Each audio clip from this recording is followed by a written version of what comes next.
খবর শুনছেন Siliguri news TV channel থেকে। আজ বুধবার 21শে আগস্ট জানাবো আজকের বাছাই করা গুরুত্বপূর্ণ 10টি তাজা খবর। শুরুতেই হেডলাইন। প্রকাশ্যে এলো আরজি করের মৃতা চিকিৎসকের ময়নাতদন্তের রিপোর্টে নৃশংসতার পরিচয় থাকলেও ফের ফাঁস বিজেপির আরেক মিথ্যাচার। এবার যোগী রাজ্য, হাসপাতালে কর্তব্যরত নার্সকে ধর্ষণ, গ্রেপ্তার চিকিৎসক সহ 3। বাঁকুড়ার কোতলপুরে তৃণমূলে যোগ দিল 50টি পরিবার, ফের ধরাশায়ী বিজেপি। মমতা ব্যানার্জির ফাঁসি চাই, এ কি বলে ফেললেন তৃণমূল কর্মীরা। দেখুন বিস্ফোরক ভিডিও। রাজ্যকে সুপ্রিম কোর্টের তীব্র ভৎসনা, পুলিশের ব্যর্থতা নিয়ে প্রধান বিচারপতির কড়া মন্তব্য।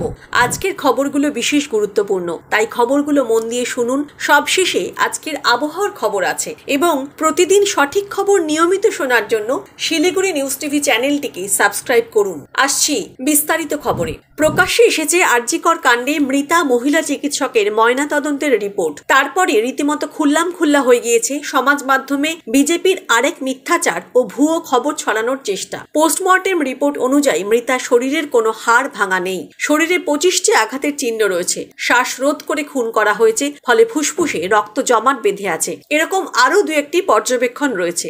রিপোর্ট অনুযায়ী 16টি এক্সটার্নাল এবং 9টি ইন্টারনাল ইনজুরি আছে। মুখে আঘাতের চিহ্ন, দু গালে, চোখের নিচে, ডান চোয়ালের নিচে, নাকে ও ঠোঁটের বাঁ দিকে বেশ কয়েকটি ছড়ে যাওয়ার দাগ ও কালশিটে, নিচের ঠোঁট ফাটা ও তার নিচে কালশিটে। পাশাপাশি মাথায় প্রবল আঘাতের চিহ্ন রয়েছে। মাথার খুলিতে বাঁদিকে বিভিন্ন জায়গায় রক্তপাতের স্পষ্ট দাগ, ঘাড়ে মারাত্মক আঘাত, একাধিক জায়গায় পেশি ও ত্বকের নিচে রক্তপাত, গলা ও ঘাড়ে ছড়ে যাওয়া দাগ, গলা ও ঘাড় ঘিরে বৃত্তাকার গাঢ় কালশিটে, ডান দিকের ঘাড়ে কামড়ের দাগ, রক্তপাত হয়েছে থাইরয়েড কার্টিলেজে। এছাড়াও কাঁধেও কালশিটে রয়েছে। বাঁ হাতে ও হাঁটুতে অন্তত 3টি ছড়ে যাওয়ার দাগ, যোনিপথ রক্তাক্ত, কালশিটে, যা মারাত্মক চোট ও ক্ষতের ইঙ্গিত করছে। তবে এতদিন সোশ্যাল মিডিয়ায় যে ভুয়ো পোস্টমর্টেম রিপোর্ট উদ্দেশ্য প্রণোদিতভাবে ছড়িয়ে দেওয়া হয়েছে তা প্রমাণ হয়ে গেল।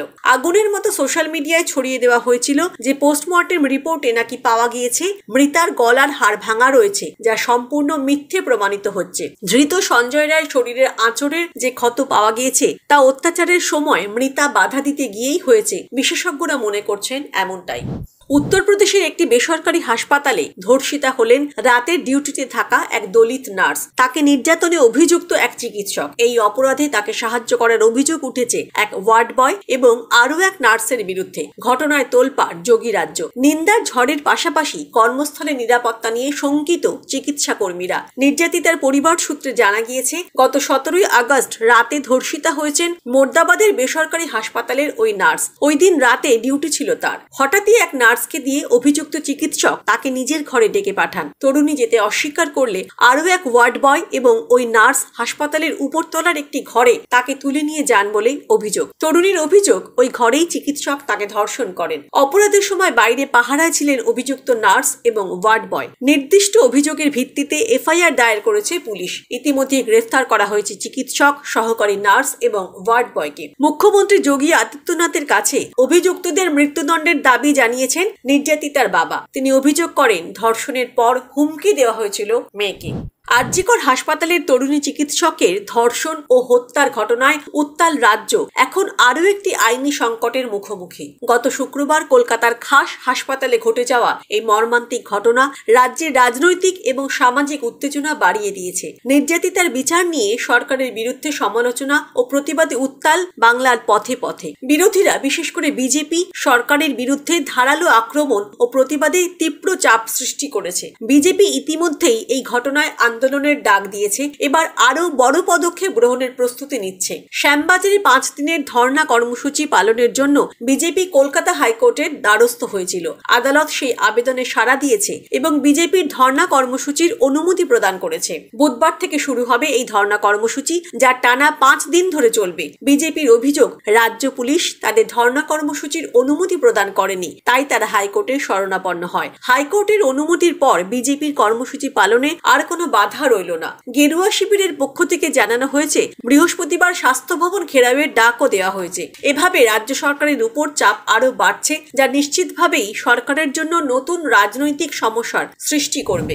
দর্শক, আমরা এই ভিডিওটিতে 2000 লাইক এবং 1000 সাবস্ক্রাইব টার্গেট রেখেছি। আশা রাখছি আপনারা এই টার্গেটটি পূরণ করবেন। আসছি পরবর্তী খবরে। বাঁকুড়ার কোতলপুরে তৃণমূল কংগ্রেসের ব্লক কার্যালয়ে সোমবার একটি গুরুত্বপূর্ণ রাজনৈতিক ঘটনা ঘটে। এই দিনে বিজেপি এবং সিপিএম ছেড়ে 50টি পরিবার তৃণমূলে যোগদান করে। শাসক শিবিরের দাবি, এই পরিবারগুলি তাদের নীতি আদর্শ থেকে বিচ্ছিন্ন হয়ে তৃণমূলের সঙ্গে যুক্ত হয়েছে। বিজেপির পক্ষ থেকে অভিযোগ করা হচ্ছে যে যারা দল বদল করেছে তারা মূলত স্বার্থের জন্য তৃণমূলে যোগ দিয়েছে। তাদের মতে প্রকৃত নীতির অনুসারীরা এমন পদক্ষেপ নেয় না। কোতলপুরে বিজেপির সংগঠন শক্তিশালী ছিল এবং গত বিধানসভা নির্বাচনে তৃণমূলকে পরাজিত করেছে, কিন্তু লোকসভা নির্বাচনের আগে বিজেপির হরকালি প্রতিহার দল ছেড়ে তৃণমূলে যোগ দেয়। এর ফলে কোতলপুরে বিজেপির সংগঠনের কিছুটা ক্ষতি হয়েছে বলে মনে করছেন অনেক পর্যবেক্ষক। এই যোগদান তৃণমূলের রাজনৈতিক শক্তি বৃদ্ধিতে সহায়ক হতে পারে, তবে বিজেপি এবং সিপিএম এর প্রতিরোধের মুখে তা কতটা কার্যকর হবে তা দেখার বিষয়। আরজিকর হাসপাতালে 14ই আগস্টের মধ্যরাতে বহিরাগতদের হামলা ও ভাঙচুরের ঘটনায় রাজ্য সরকারকে চরম ভৎসনা করেছে সুপ্রিম কোর্ট। প্রধান বিচারপতি DY চন্দ্রচূড় মঙ্গলবার সকালে রাজ্য সরকার ও পুলিশের বিরুদ্ধে তীব্র সমালোচনা করেন। তিনি স্পষ্ট ভাষায় বলেছেন, ক্রাইম সিন সুরক্ষিত রাখতে ব্যর্থ হয়েছে পুলিশ ও প্রশাসন। এই ঘটনা একটি গুরুতর উদাহরণ যা আইন শৃঙ্খলা রক্ষাকারী বাহিনীর উপর আস্থা কমিয়ে দিয়েছে। অন্যদিকে আরজিকর হাসপাতালে শিক্ষার্থী চিকিৎসককে ধর্ষণ ও খুনের ঘটনায় পুলিশ দ্রুত ব্যবস্থা গ্রহণ করেছিল। অভিযুক্ত সিভিক ভলেন্টিয়ার সঞ্জয় রায়কে 24 ঘন্টার মধ্যে গ্রেফতার করা হয়, তবে সিবিআই তদন্তের দায়িত্ব নেওয়ার পর থেকে আর কোনো নতুন গ্রেফতারি হয়নি। সিবিআই সংবাদ মাধ্যম বা আদালতে তদন্তের কোনো আপডেটও প্রদান করেনি। সিবিআই গত 6 দিন ধরে সঞ্জয় রায় ও প্রাক্তন অধ্যক্ষ সন্দীপ ঘোষকে জেরা করে চলেছে এবং সঞ্জয় রায়ের পলিগ্রাফ টেস্ট করার সিদ্ধান্ত নেওয়া হয়েছে। তবে সিবিআই নিষ্ক্রিয়তা ও তদন্তের অগ্রগতি নিয়ে প্রশ্ন উঠেছে, যা এই মামলার দ্রুত সমাধানের ওপর প্রভাব ফেলতে পারে। সুপ্রিম কোর্টের তীব্র ভৎসনার পর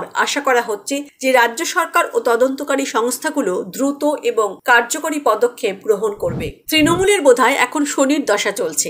যাই করতে যান না কেন গড়বড় হয়েই যাচ্ছে। টলিউড অভিনেত্রীদের পাশে দাঁড়িয়ে আরজিকর কাণ্ডে খোদ মমতা বন্দ্যোপাধ্যায়েরও স্লিপ অফ টাং হয়েছিল বইকি। তাহলে আর কি দোষ করলেন মালদহ জেলার তৃণমূল কর্মীরা? মমতা বলে ফেলেছিলেন ধর্ষিতার ফাঁসি চাই, পরে অবশ্য নিজেকে সংশোধন করে নেন তিনি। আর এবার কি কাণ্ড ঘটল দেখুন। খোদ তৃণমূল নেত্রী তথা রাজ্যের মুখ্যমন্ত্রীর নামে স্লোগান দিতে গিয়ে কি মারাত্মক ভুল করে ফেললেন দলের কর্মীরা। আরজিকর কাণ্ডের প্রতিবাদে সমাবেশ করছিলেন তারা, আর সেখানেই মুখ ফুসকে বেরিয়ে গেল বিস্ফোরক তথ্য। মমতা বন্দ্যোপাধ্যায়ের ফাঁসি চাই বলে স্লোগান দিতে থাকেন তারা। রবিবার মালদা জেলার হরিশ্চন্দ্রপুরের শহীদ মোড়ে হরিশ্চন্দ্রপুর 1 এবং 2 নম্বর ব্লক নিয়ে আরজিকরের ঘটনার প্রতিবাদে দোষীর ফাঁসির দাবিতে চলছিল ধর্ণা কর্মসূচি। উপস্থিত ছিলেন স্থানীয় বিধায়ক তথা রাজ্যের প্রতিমন্ত্রী তাজমুল হোসেন, 2 ব্লক সভাপতি, জেলা পরিষদের কৃষি কর্মাধ্যক্ষ রবিউল ইসলাম সহ অঞ্চল এবং ব্লকের নেতারা। কর্মসূচি শেষের মুহূর্তে অভিযুক্তদের ফাঁসির দাবিতে উঠেছিল স্লোগান। সেই সময় হঠাৎ মন্ত্রী তাজমুল হোসেনের ছায়াসঙ্গী তথা জেলা তৃণমূলের সম্পাদক শেখ মংলুদ্দিন স্লোগান দেন, মমতা ব্যানার্জির ফাঁসি চাই। পাল্টা স্লোগানে মন্ত্রী তাজমুল বাবু সহ প্রত্যেকেই বলে দেন, ফাঁসি চাই, ফাঁসি চাই। যদিও মুহূর্তের মধ্যেই নিজেদের ভুল বুঝতে পেরে স্লোগানকারীর দিকে তাকিয়ে থাকেন তৃণমূল নেতারা। এই ভিডিও ভাইরাল হতেই ব্যাপক শোরগোল সামাজিক মাধ্যমে। যদিও হরিশ্চন্দ্রপুর 1A ব্লক সভাপতি জিয়াউর রহমান জানান, এটা মুখ ফুসকে বেরিয়ে গিয়েছে। এই নিয়ে ওই নেতাকে সতর্ক করা হয়েছে, কিন্তু বিরোধীরা এই নিয়ে ব্যাপক কটাক্ষ করেছেন। কংগ্রেস এবং সিপিএম এর অভিযোগ, যারা প্রকৃত দোষী তাদের আড়াল করার চেষ্টা হচ্ছে। তৃণমূল নেতারা নিজেরাই জানে না কি স্লোগান দিতে হবে, তাই এই ধরনের স্লোগান দিচ্ছে। বিজেপির দাবি এদেরকে গ্রেফতার করা হোক। গোটা ঘটনা নিয়ে ব্যাপক অস্বস্তিতে তৃণমূল। মঙ্গলবার দুপুরের দিকে কলকাতা সহ আশেপাশের জেলাগুলিতে আকাশ কালো করে বজ্রপাত হলেও বৃষ্টি তেমন হয়নি। আবহাওয়া দপ্তর জানিয়েছে, সোমবার যে নিম্নচাপ দক্ষিণ বাংলাদেশের ও সংলগ্ন এলাকার উপরে অবস্থান করছিল, তা এই দিন সকালে বাংলাদেশের মধ্যবর্তী অংশ ও সংলগ্ন এলাকার উপরে অবস্থান করছে। পূর্বাভাস অনুযায়ী আগামী 7 দিন সবকটি জেলাতেই হালকা থেকে মাঝারি বৃষ্টি হতে পারে। বুধবারে কোচবিহার ও মালদহ জেলায় ভারী বৃষ্টি হতে পারে। সঙ্গে জলপাইগুড়ি, কোচবিহার, উত্তর দিনাজপুর, দক্ষিণ দিনাজপুর ও মালদহ জেলায় বজ্র বিদ্যুতের পূর্বাভাস দেওয়া হয়েছে। বৃহস্পতিবার ভারী বৃষ্টি হতে পারে জলপাইগুড়ি, উত্তর দিনাজপুর, দক্ষিণ দিনাজপুর ও মালদহ জেলায়। সঙ্গে সবকটি জেলাতেই রাতেই বজ্র বিদ্যুতের পূর্বাভাস দেওয়া হয়েছে। শুক্রবার ভারী বৃষ্টির পূর্বাভাস দেওয়া হয়েছে দার্জিলিং, জলপাইগুড়ি, কালিম্পং এবং আলিপুরদুয়ারে। আজকের খবর এই পর্যন্তই। পরবর্তী খবরগুলো সবার প্রথমে শুনতে শিলিগুড়ি নিউজ টিভি চ্যানেলটিকে সাবস্ক্রাইব করুন। ধন্যবাদ।